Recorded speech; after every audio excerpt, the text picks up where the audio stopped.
মিরখালী ইউনিয়নের যুবকদের এমন একটি মুহূর্তে সমাবেশের আয়োজন করেছি, যে মুহূর্তে বাংলাদেশের উত্তরবঙ্গে গতকাল রাত্রে একদল সন্ত্রাসীরা আমাদের নির্বাচনী কাজে হামলা চালিয়েছিল।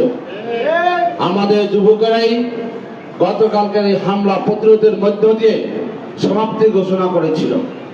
সংগ্রামী ভাইরা, সামনে যে সময় এসেছে, এই সময়ে যুবকদের সবচেয়ে বেশি ভূমিকা পালন করতে হবে। যদি যুবকেরা জেগে ওঠে, বাংলাদেশ জিতে যাবে। যদি যুবকেরা হেরে যায়, বাংলাদেশ হেরে যাবে। 24 জুলাই আন্দোলনের মধ্য দিয়ে নতুন যে সূর্যের ভাবনা দেখেছেন, নতুন যে বাংলাদেশের ভাবনা উঠেছে, মানুষের মনের আস্থা অর্জন করতে পেরেছে।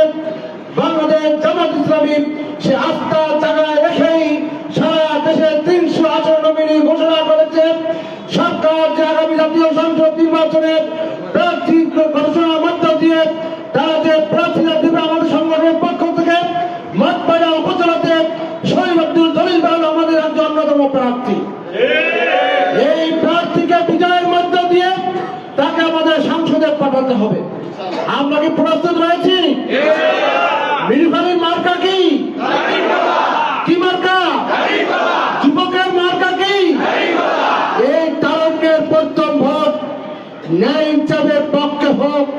এই যুবকদের প্রথম ভোট সমমনা ইসলামী দলের 8 দলের প্রার্থীর পক্ষে হোক। এই স্লোগানকে সামনে নেই আমাদের আজ থেকে প্রতিটি ঘরে ঘরে ইসলামের দাওয়াত পৌঁছে দিতে হবে। সংগ্রামী যুবক ভাইয়েরা,